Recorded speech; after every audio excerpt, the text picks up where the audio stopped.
what is one of the lessons running has taught you? So, coming from somebody who is ADHD, right? Same. Um, and, with that, fairly disorganized, Holla at me. and usually looking to cut a corner or two to get to where I want to go. There's no cutting corners in a race. Yeah. They'll know. Yes, they Right? will. Literally. And with that, the planning and preparation that goes into racing is a requirement. It's a prerequisite for any race. You cannot just show up on race day and finish. It's just not going to happen. So it's taught you to be organized. Taught me to really be organized. It's taught me to focus on preparation. Right? Instead of just waking up, rolling out of bed, and being able to do it. Episode 9, open house with Steph. I got a great guest. I told you it was going to be animated. I got a great guest. My really good friend. It's like crazy to think about how we even met, but first colleague, then friend, mentor, running compadre, Mike McNelis, who has lived many, many lives, including a musician, a former podcaster, a professional real estate coach, / life coach, specifically mine. And now like ultra marathon runner, which is insane. And your day job when you have the time in between parenting 2 great girls, is a in-house, well, I don't want to butcher your title at the Keystone. Yeah. You're the in-house like head of leasing. Yeah. Head of leasing management, sales. Yeah. Yeah. I'm the Philly representative, the developer of our building. We're 220 new apartments at the corner of 5th and Callow Hill, Nice, 417 Callow Hill. The developer is from the Midwest. Oh, cool. And they wanted to run everything in-house. So they were looking for local representation, and here I am. And you became the king of the castle. King of the Keystone. King of the Keystone. King of the Keystone. Oh my God. And you're like, there couldn't be a better fit, a better person. And I was thinking about this before we dove in, as we had some time to prep for this, but we got to know each other. So you were reminding me of how old I am. 37. I was 29 when we met, turning 30. That's so crazy.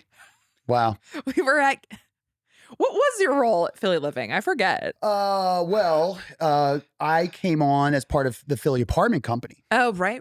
Which then became Philly Living. But at that time, I was one of the 2, myself and Rich Laletta. Oh God, Rich. Love him. The employees that came over in the acquisition. And so, at that point, I was really passionate about running that company. Right. And thankful for Noah and Jake in recognizing that. Yeah, of course. And our roots. And they gave me that opportunity, and I ran with it for 7-8 years. God, that's a lot. Yeah. And then, so how did you get to where you are now? What was the path you took? You can give me the short version or the long version. Well, how I got into real estate, or how I landed at the Keystone? At the Keystone. Yeah. So, I've always had a passion for apartments. And what an interesting passion. Well, I shouldn't say I always had a passion. I guess, really love apartments. I guess the short story of how I got into real estate is I did not go to college. Okay. And I started working at a family business in South Jersey. School of Hard Knocks. A large business with over 200 employees. Okay. And a few years into that job, they gave me the keys to that castle and said, run the show here. And that was what kind of a show?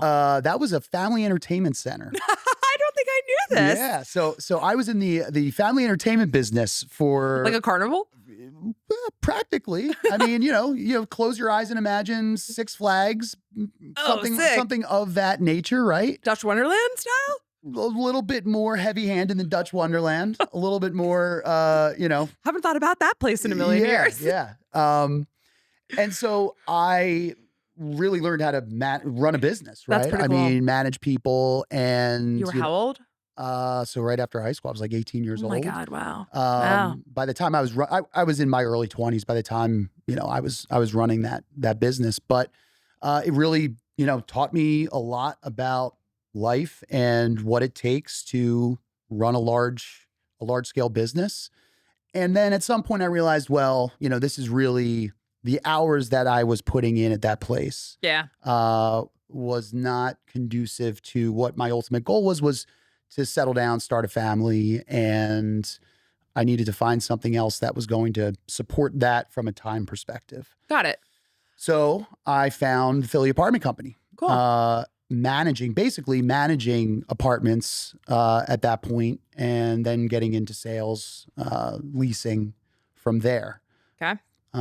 So what brought me to the Keystone was after 7-8 years at Philly Living, a amazing 7-8 years, learning from Noah, learning from Jake, learning from Matt. I love Matt Bremner. It was just time. Yeah. It was time. Yeah. I had felt that way for a little while. And when the opportunity presented itself at the Keystone, I thought, number one, bet on myself. Hell yeah. Take a risk. Right. And secondly, I really wanted to experience the real estate business from the owner's perspective. As much as you can relate to this, you could put yourself in the owner's shoes. Sure. Until you develop something or you own something and you sell it. You're selling your own house. Selling you're your own buying house. your own house. It's not the same, right? Right. And so there was an opportunity to do that there, which I thought would have been an invaluable experience for me and the growth of my career. So I jumped in, and here we are. And it's been wild. It's been really wild. What's the wildest part about it? Or what makes it so wild? Well, I think at the moment in time we're in the real estate business and specifically in the apartment business in Philadelphia. So like for reference, it's April 8th, 2025. 2025, yeah. So, okay, within the last year or so. Well, yeah, I mean, really, if you look at it, it's back even before the pandemic. Okay. And then coming out of the pandemic when the city of Philadelphia decided to take away the full 10-year tax abatement. Yep. And there was a deadline to receive that full tax abatement by, I believe it was December of 2021. Correct. 2021, all permits. Right. December 31st. And that motivated a lot of developers who were thinking about building multifamily and single family to push their chips in and get their permits in before that deadline.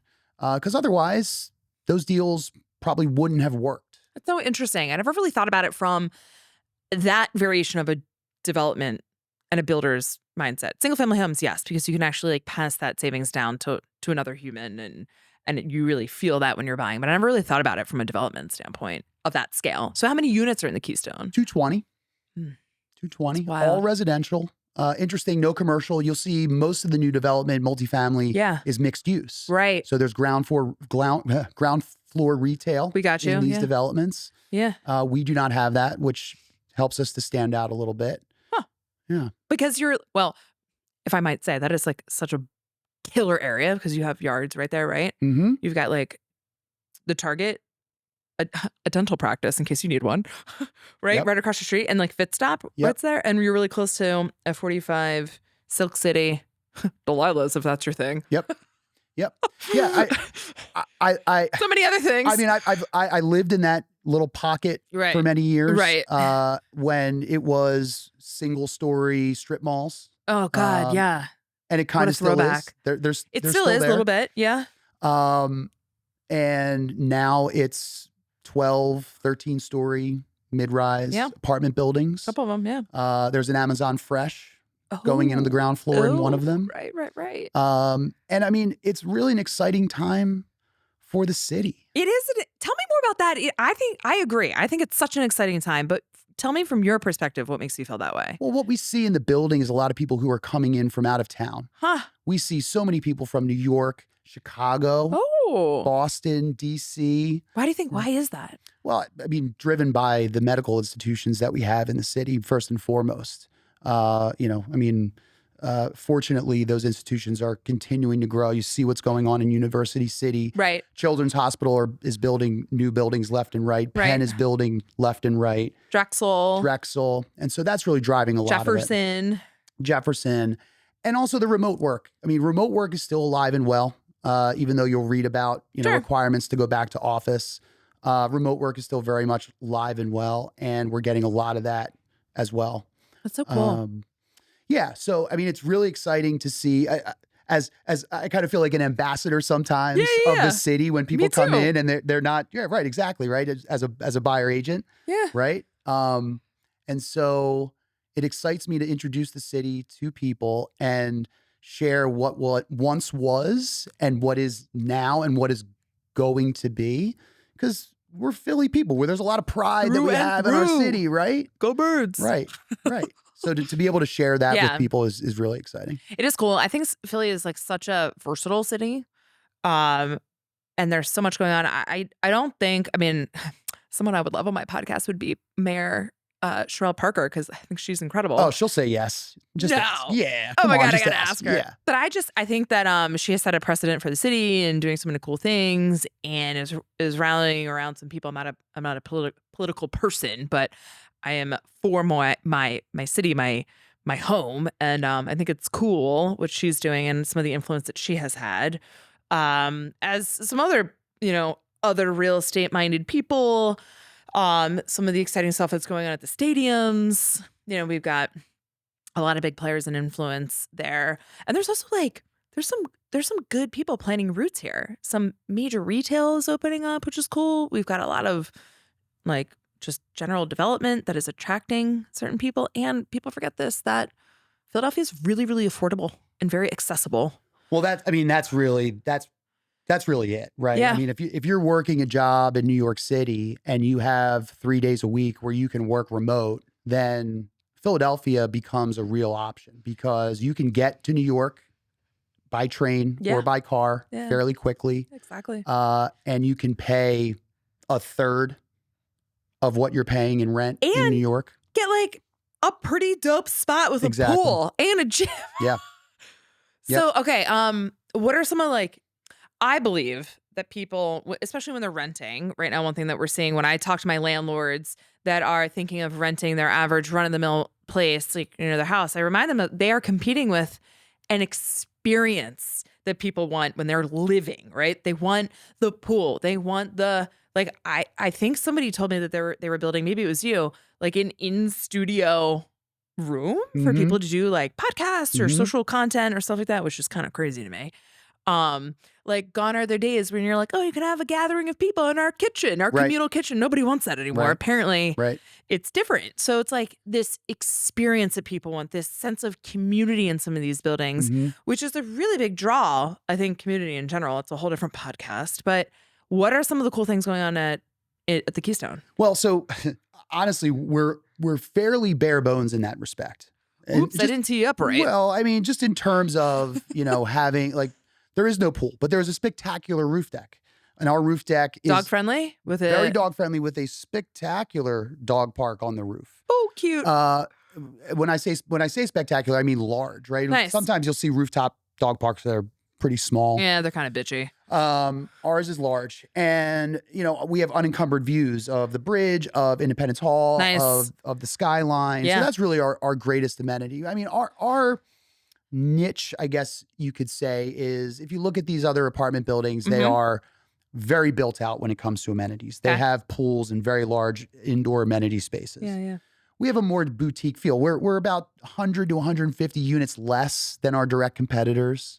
So it's much more of a boutique feel in our building. Cool. And so, yeah, I mean, I think by doing that, we're able to pass some savings on. So some more value just in terms of price point to potential renters.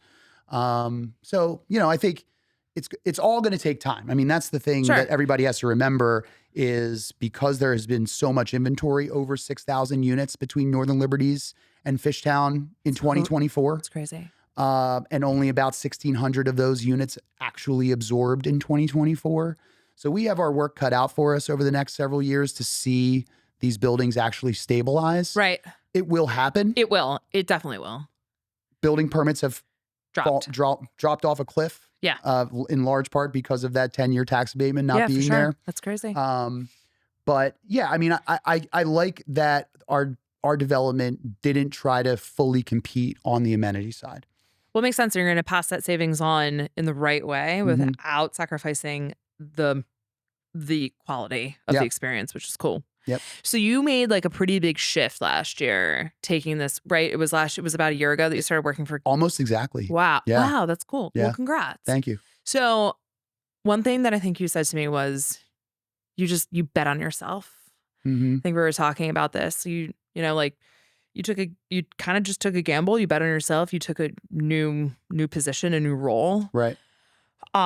Which is like incredibly brave. And I think we're in an environment where people, we've had this conversation over our almost 10 years of friendship of just like how do we get out of our comfort zone? How do we get out of our own way? At least for me, for sure. And you've, as a friend, have helped me see where I can just be a little braver or take a step outside of my comfort zone. And one thing that I am just in awe of that you do is you're running. And it's very fitting with like taking a bet on yourself, jumping 2 feet first into a different opportunity, seeing what sticks. You're also training for a 100-mile race. In addition to how many races have you done that are longer than a marathon? 5 at this point. So what's the furthest distance you've run? 51.5 miles. Tell me about training for 100 miles. Time on feet. That's it. We're done. That's it. That's all you need to know, people. Time on feet. And time on feet at work counts. Time on feet at work counts. But okay, so tell me, all of my 3 followers, about the jump from 50 to 100 and tell us about Javelina. This is the race that you're running. Right. So the race I'm training for is the Saturday before Halloween, October 25th in Scottsdale, Arizona. Well, McDowell Park, Arizona. So just outside of Scottsdale. It is a 100-mile race, which will consist of 5 20-mile laps through the park. That's wild. And it's basically the desert in Arizona, as you can imagine. Hot as Trail, hell. hot. Yep. Start at. But a dry heat. Dry heat, right, which we do not know what that is in the Northeast. We really don't. So it'll start about 6 a.m. local time out there. Shit. And my goal is to be done in less than 24 hours. So training for that presents.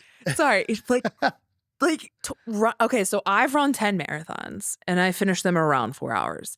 I couldn't run for one more minute. I mean, I guess wobbling home counts, but. Well, I mean, look, so when I got into marathon running, which I like. You can take some credit for. So my wife, who also is named Steph. Yeah, she's badass. Ran her first marathon in 2015 or 16. Okay. Actually 2015. What marathon did she run? Philly. Okay. Yep. So I saw her watch that, and I was always a sprinter, never a distance guy. So when I saw her do that, I was like, okay, like now I got the itch. Like I want to do this. Okay. Fast forward a couple of years, we have a kid, and I don't know, just kind of it got lost in the priority list. Sure.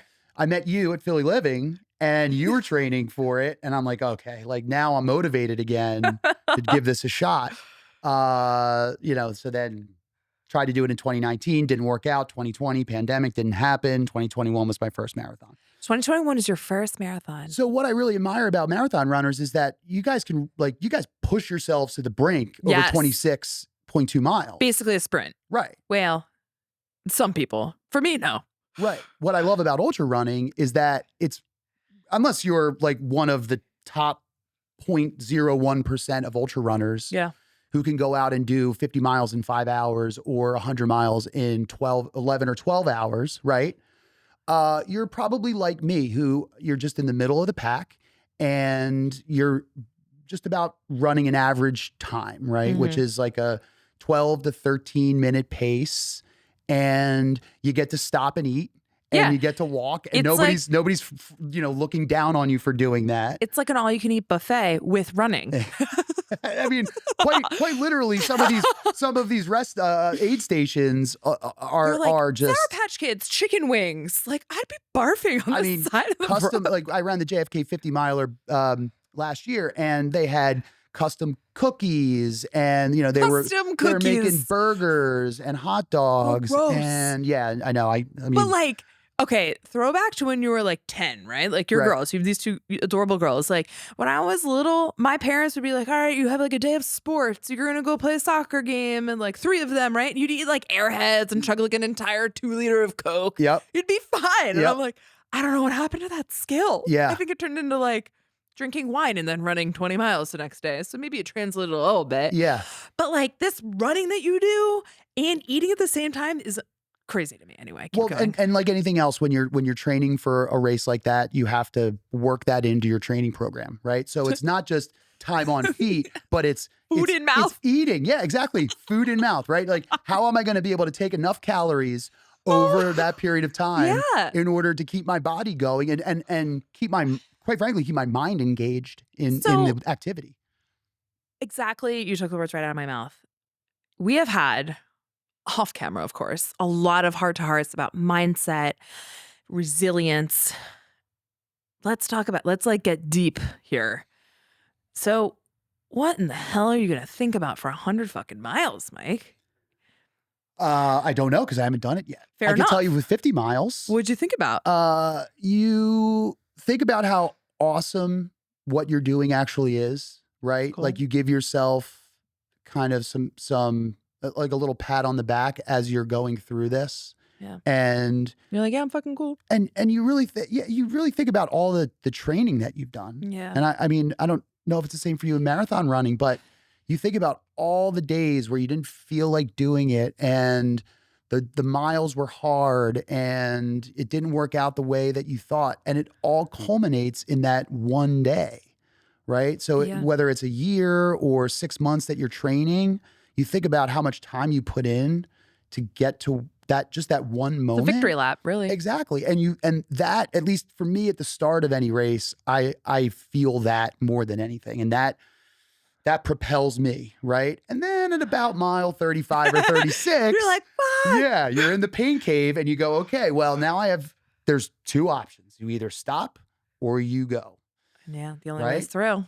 And the only way is through. Yeah, exactly. So, but why do it? Why running? Like, tell me about all of this. I don't know. I guess it could have been anything. Right. I mean, at that point in my life, I guess it really could have been anything. And I guess looking for something to be able to like put that feather in my cap and say, I did that. Right. To have that sense of pride. For me, it's kind of morphed into something that I can share with my family, share with my kids. Cool. Right. And show them what it takes. But I mean, it really could have been anything. I've just kind of fallen in love with this whole running thing. I mean, this whole thing of the training and the planning that is involved, and then the excitement of race day. I mean, it's and especially in Philadelphia, Steph, it's a tremendous community that we have here. It really is. So it's like, so for me, I always feel like it's a real time commitment. And one of the things that is sacrificed is time with family or time with friends. But it sounds like it's almost like a thing that your family does with you. It is. I mean, in the sense that when there's a local race, it's hard with 2 kids to travel sometimes. Of course. Right. But like I had to do the JFK by myself without the family being there, I should say. But all I wanted to do was get home to them after the race. So I'm like on the floor in my hotel room and I'm on my phone with my wife. I'm like, I just need a couple hours and then I'm going to get up and get in the car and come home. I wanted to see them so bad, Do they ask you if you won? Do they ask? Yeah, they do.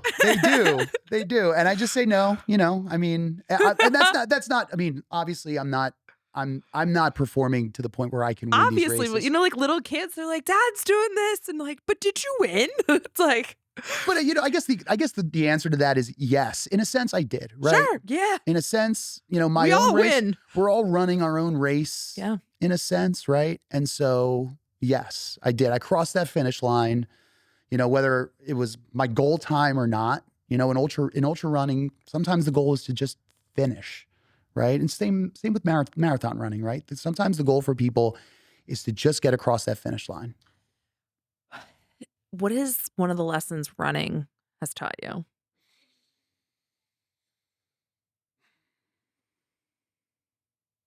I know, right?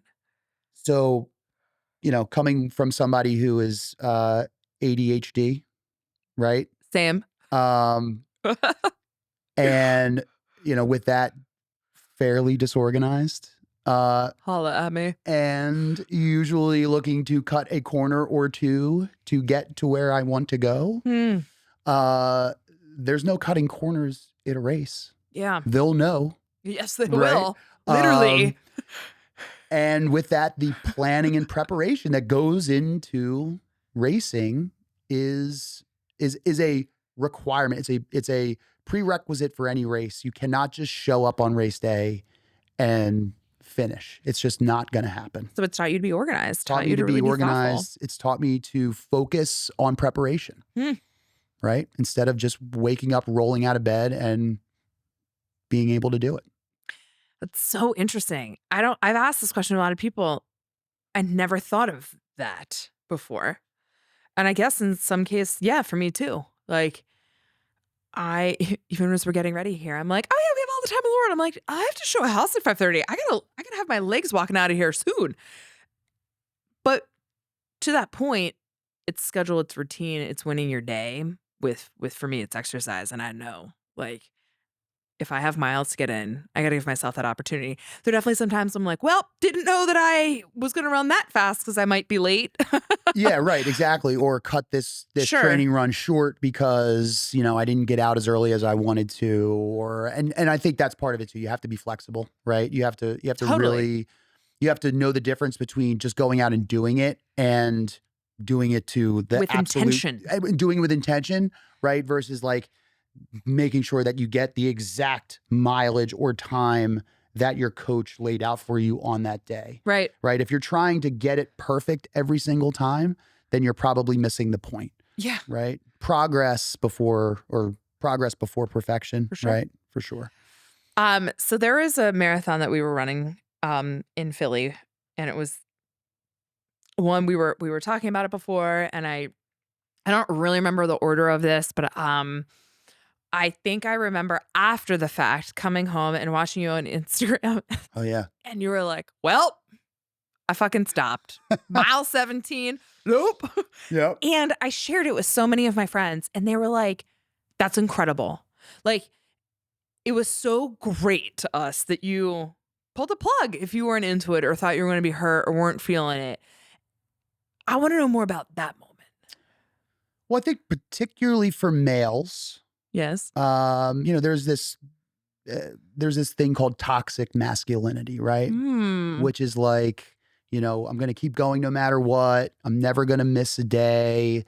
I'm just going to be what is the definition of a man, right? A brute guy who gets up every day and manly guy does what he got, takes his shirt off on Instagram and does some push-ups. Yes. And I have to be honest, I have friends like that, Yeah, and I me too. admire the hell out of them. Sure, of course. I know myself better than that. And I think with my experience in mental health, especially, it's important that we acknowledge that sometimes we don't meet our goals and that it's okay that we don't meet our goals, because if we take it the right way and we're able to be self-aware enough, we can actually use that to motivate ourselves and to get back up and do it again.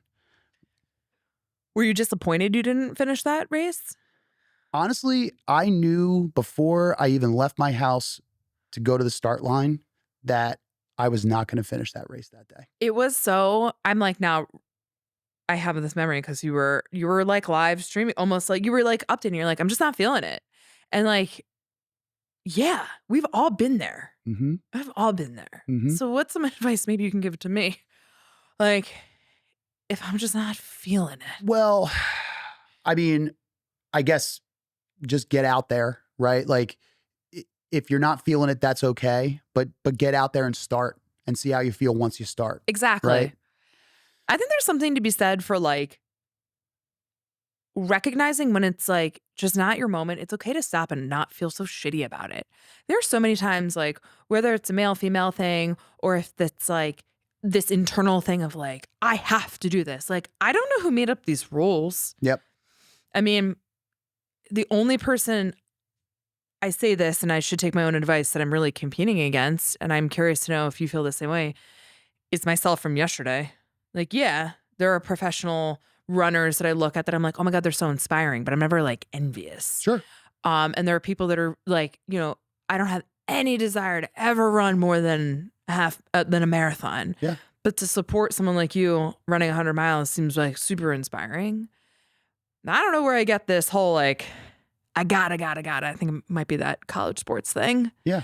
And I think that this is a quote that's been floating around for a long time, but comparison is the thief of joy. Yeah. And I've been very in tune to that because I'm just trying to go out and have my own experience and figure out like what feels good, what feels shitty. Yeah. And how to really try to stay in that I feel good, but it could be better realm.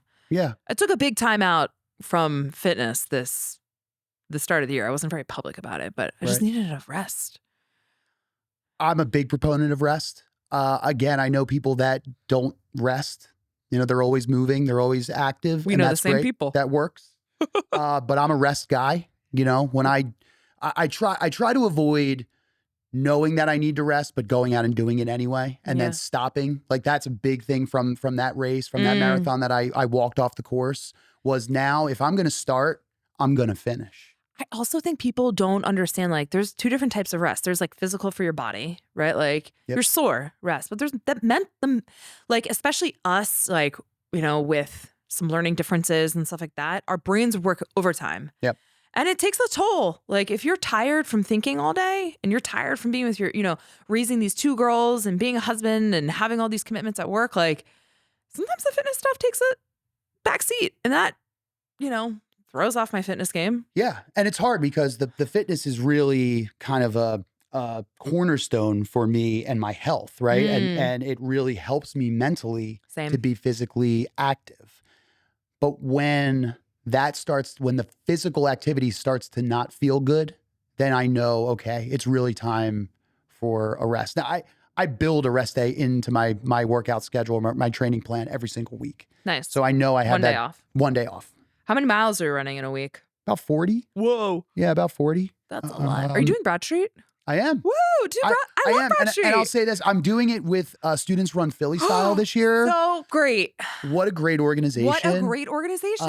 What they're doing for kids in the city. Amazing. Especially kids that are not as fortunate as others. Yeah. It's really amazing. And it's been an incredible experience. I just started a couple of months ago with them, and it's been an incredible experience. I want to join in your runs. When are your runs with them? I do Wednesdays, generally every Wednesday. We also do Mondays and Saturdays. What times? Monday, 4:30 Monday and Wednesday, and 8:45 or 8:30 on Saturdays. Okay, cool. But there's teams all throughout the city. So I'm in the Port Fishington area team. Yeah, that's what neighborhood is that? Oh, we could have a whole podcast about the naming of neighborhoods in Philadelphia. How realtors do it. Yeah, realtors have screwed it up. Fishington. Exactly. Port Fishington. But yeah, there's teams all across the city. And so part of being part of a team at Students Run Philly Style is everybody runs Broad Street together. That is so fun. And Broad Street, I mean, if you've done it many years. Party. My first experience was last year. I didn't know that. Oh my gosh. Wasn't it the best? And it was a rainy day. I almost blacked out. For a lot of people, it was probably not the best circumstances, but the crowd. Oh, I know. Right. And I've run the Chicago Marathon. Oh yeah, I forgot you did that. The crowd for Broad Street is just amazing. I ran with Natalie Mitchell, naturally being Nat, and I was like, shout out Jake. What's up, Jake? What you demand? We all shout out Daisy. Wait, what's our other dog's name? Oh, I don't know. Oh my god, I forgot her name. Don't want to leave it out. Daisy Coco? No, it's not Coco. Anyway, Nat is gonna kill me. Sorry, Nat.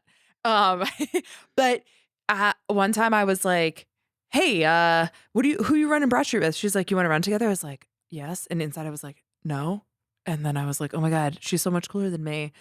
Is this really happening? And then it wasn't a joke. She was like, where are we meeting? I was like, oh no. And so we all ran. She literally ran with me and I was like, I'm just running fast to impress you. And she was like yelling at me at one point, like, you can go faster. And like I started to see like stars. Meanwhile, she crossed the finish line with like the most beautiful picture of her. I'm like dead. I hope she thinks this is funny because it was true. And I have no idea if we're running it together again. But I am thinking of getting a party bus. You are now. To the start. So if you would like to do that, let me know. To the start? Yes. Well, we go with students. Like it's a whole adventure. We go together. We start together. We see where, I mean, everybody's at a different pace. Yeah. But yeah, I thought it was an amazing experience. I'll awesome. never miss another one. I don't like that it's a lottery. I think anybody who wants to run it should be able to run it. It should be a Philly thing. Maybe you have to have a Philly address to run it, but you should be able to run that race. There are a lot of people that drop out the first 2 miles. And then there are people that just jump right in. So yeah, I mean, we both have this love for running. And I think we also have this love for learning and people. Yeah. And we're just passionate about collaboration. I don't know really where I'm going with this. It's just something that you and I have always been able to kind of like just jam on. And you've managed to get me out of some of my toughest moments by just asking me really, really high level questions. I'll say this. Yeah. I'll say this about collaboration and learning. When I took the job I'm in now, I did not realize how entrepreneurial it would be. Being that I was the only representative of the company in Philadelphia. Yeah.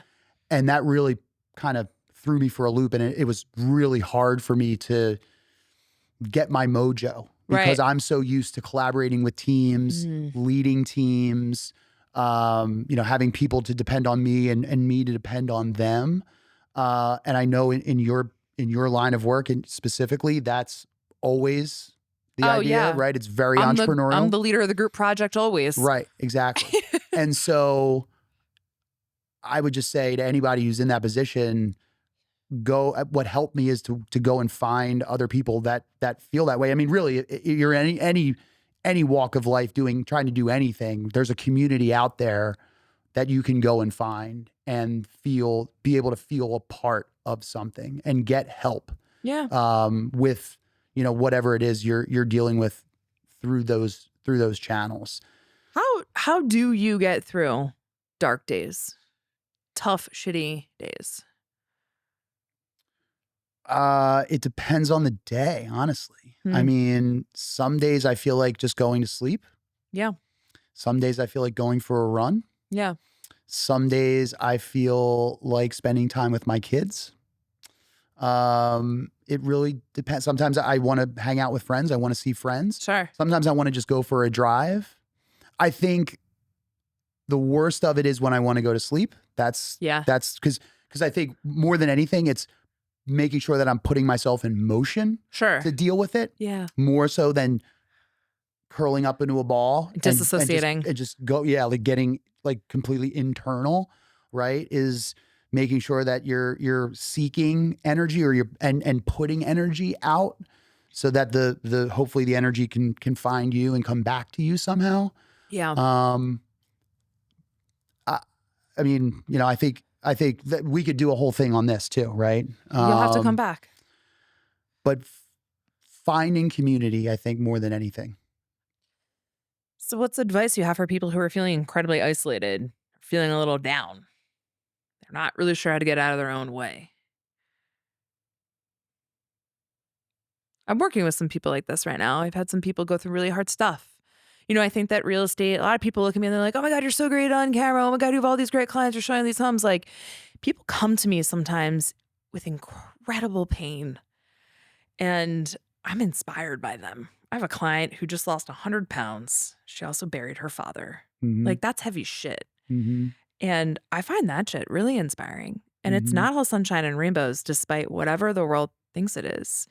I forget literally the question I just asked you, but Well, what advice do you have for what's the people? advice? Yeah, I say this cautiously. Okay, fine. We're not medical professionals. You're not alone. Mm, You're not alone. And I know misery loves company. sure. So I'm not telling you to go out there and just dump whatever it is onto somebody else or try to pull somebody else into it with you. Yeah. But remind yourself that there are people out there that care about you. There are people out there that love you, right? And even though they may not be there for you in this moment, Yeah. that they are still there and that whatever you're dealing with, they are there to help you. So slow yourself down if you can in that moment and give yourself some grace and then reach out. That's really good advice. And the world has just become so busy. And people I don't know if people give each other enough grace. No, Forget certainly about not. ourselves. Yeah. No. So like a hard pivot, but what is something that inspires you? What in the heck inspires you to go run 100 miles? Quite just everybody else that's running 100 miles. I mean, I look at people like Gags and Oh yeah, idol. David Roach. I don't know if you follow any of his Yeah, stuff. he is so God, he's doing some incredible things. I mean, I ran the JFK 50 last year and I ran it I finished in 10 and a half hours. Amazing. The winner ran it in like 5 hours and 15 minutes, right? So I go back and I watch his race, right? I watch him transition from his trail shoes to his road shoes. About 15 miles into the race, there's a switch. And I'm just like so inspired. I mean, not that I would ever be able to do something like that, but just knowing that there's people out there pushing themselves to that level, then I can certainly push myself to get through a race like that, right? That's what inspires me. I mean, the pace at which these people are moving is just so incredible. I love being part of that community. I think you were telling me like about your why, that a lot of this kind of starts with your why. I get lost with the why sometimes, Me Steph. too. I don't really have a why. I just kind of show up and do what makes me feel good. Yeah. And others. Yeah. And I really appreciate those people that are always so clear on their why. Yeah. Same. And I could give you 10 whys, right?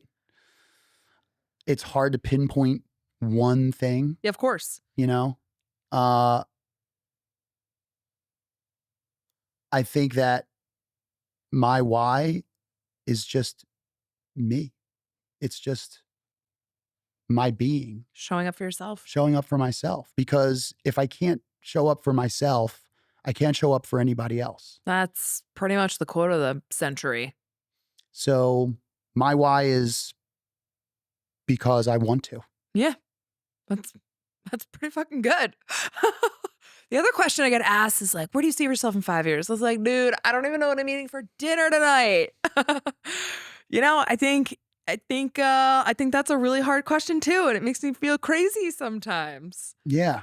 Right, because so much happens in 5 years and it moves so fast. I also just think the world is not the same as it was 5 years ago or 20 years ago, or we've just lived so many lives in 5 years. And if you had asked me 5 years ago where you thought I'd be, it wouldn't be here. And I don't say that to be negative. I just say that to kind of take the pressure off. Yeah. Like a lot of us, you know, thought we would be in a lot of different outcome scenarios, whatever. That doesn't mean it's bad, wrong, or anything else. No, and I think that a lot of people frame 5-year goals as if they won't be able to achieve it before that.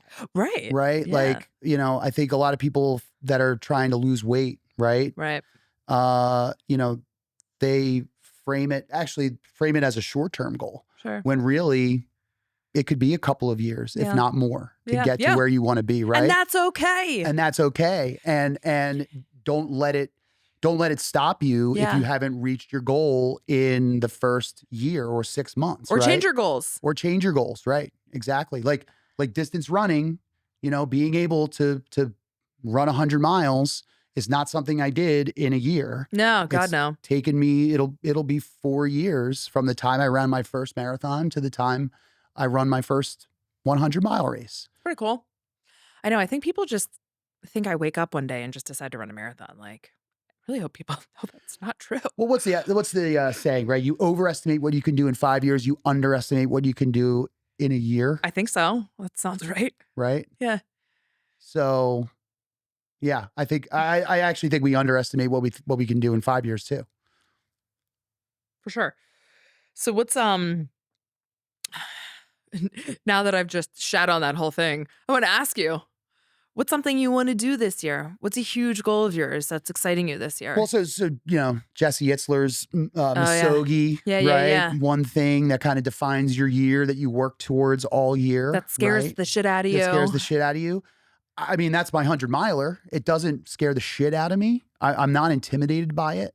But you're challenged. But I'm challenged. You're out of your comfort zone. Yeah. I'm actually more nervous. I have a 12-hour race on Saturday. So this Saturday. So by the time people are seeing this, I will have run a 12-hour race. Oh my God. We're going to have to do a follow-up. Yeah. I would love that. Wait, where is it?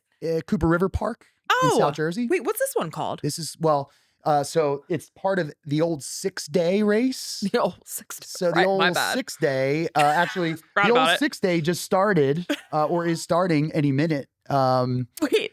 Going Monday to Monday. Oh God. Yep. And they have several races in between. So there's a 72-hour, a 36-hour, a 24-hour, a 12-hour, an 8-hour. So yeah. No thanks. So I'm more nervous about that than I am about, now obviously it's upon me, so I guess that's part of the reason why. Wow, it's race week. But the 100-mile is my Misogi this year. Everything cool. I'm doing this year is leading up to that moment, whether it's work or vacations or diet or training, obviously. It's all leading up to 100 miles. that day. Damn. That day in the desert. On that note, I have a problem with time. I'm very late to a client. Mike, you are the best. I Thank you, can't wait to do a follow-up. Yes, thank you for having me. You're the best. It's been great. Young John!